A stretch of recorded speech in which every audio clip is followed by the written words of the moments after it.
Hi everyone. पिछली video में हमने पढ़ा था सेल साइकिल और इस वीडियो में हम डिस्कस करने वाले हैं उसके नंबर 1 स्टेज का और वो है इंटरफेस।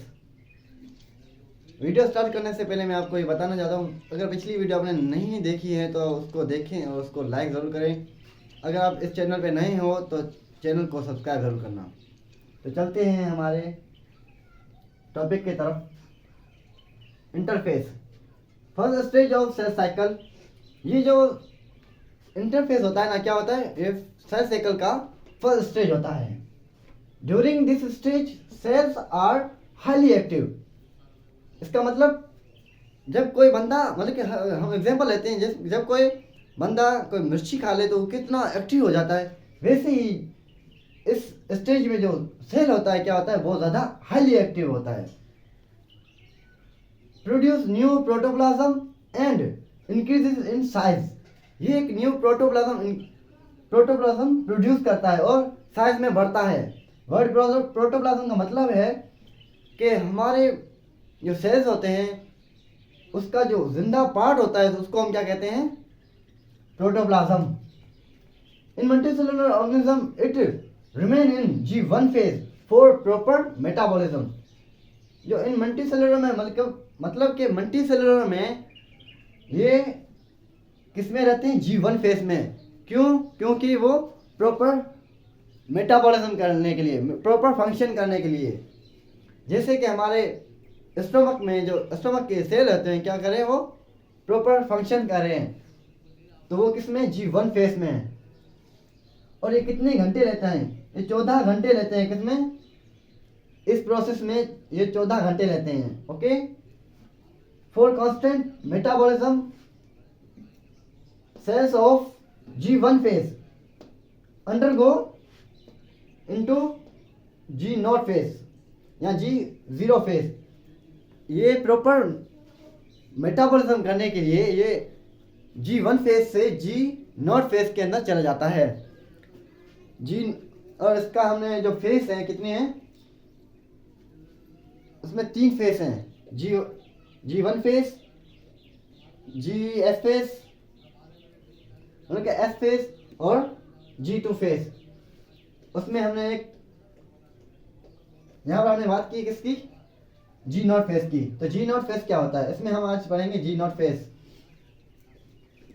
G0 फेज और गैप नॉट फेज, इसको हम गैप नॉट फेज भी कहते हैं। Gap 0 phase, cell undergo dominant stage. ये डोमिनेंट स्टेज क्या होता है, ये एक स्लीप फेज होता है, लेकिन ये एक्टिव भी होता है। जैसे कि कोई बंदा जिंदा तो है लेकिन वो सो रहा है, वो सोया ही जा रहा है, सोया जा रहा है, सोया ही जा रहा है, तो वो क्या किस स्टेज में चला जाएगा, वो बंदा एक डोमिनेंट स्टेज में चला जाएगा। जैसे ही जैसे ही ये सेल भी डोमिनेंट स्टेज के अंदर चले जाते हैं। ओके, कंडीशन होती है क्या, metabolism constant form.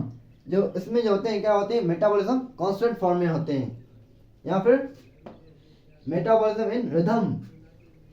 Metabolism rhythm में होती है। वर्ड रिदम का मतलब होता है मतलब सेम वक्त में उतना ही काम करना, फिर सेम वक्त में उतना ही काम करना। जैसे कि हमारा हार्ट क्या करिए, एक रिदम में काम करिए, वो मतलब 1 मिनट में 72 भेरा धड़कती है। ठीक है, वो क्या हो रही है, मतलब वो भी एक रिदम में काम करती है। Cell not produce S phase for short और लॉन्ग पीरियड ऑफ टाइम। ये एस फेज के अंदर जाती ही नहीं है, जब चाहे वो लॉन्ग टाइम हो चाहे वो शॉर्ट टाइम हो। कोई जो है ना जल्दी, कुछ ऐसे जल्दी एस फेज में चले जाते हैं, लेकिन कुछ हमारे एग्जाम्पल है जो G0 फेज में ही रहते हैं। जैसे कि हमारा उसका एम्ब्रियोनिक सेल ऑफ सीड। जो एम्ब्रियोनिक सेल होता है सीड का, वो किस में है, G0 फेज में है।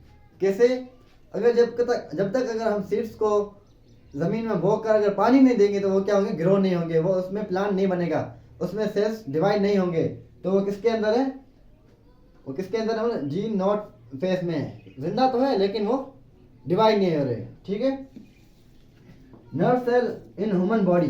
ह्यूमन बॉडी के अंदर जो नर्व सेल होते हैं वो भी क्या होते हैं, जी नॉट फेस में। अगर वो डिवाइड हो गए, ना, तो हमारी मेमोरी क्या हो जाएगी, लॉस हो जाएगी, मतलब हम सब कुछ भूल जाएंगे।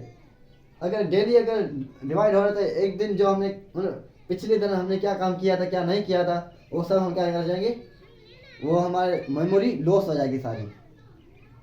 और परमानेंट टिश्यूज इन प्लांट, जो परमानेंट टिश्यूज होते हैं प्लांट के अंदर वो भी क्या होते हैं, जी नॉट फेस में होते हैं।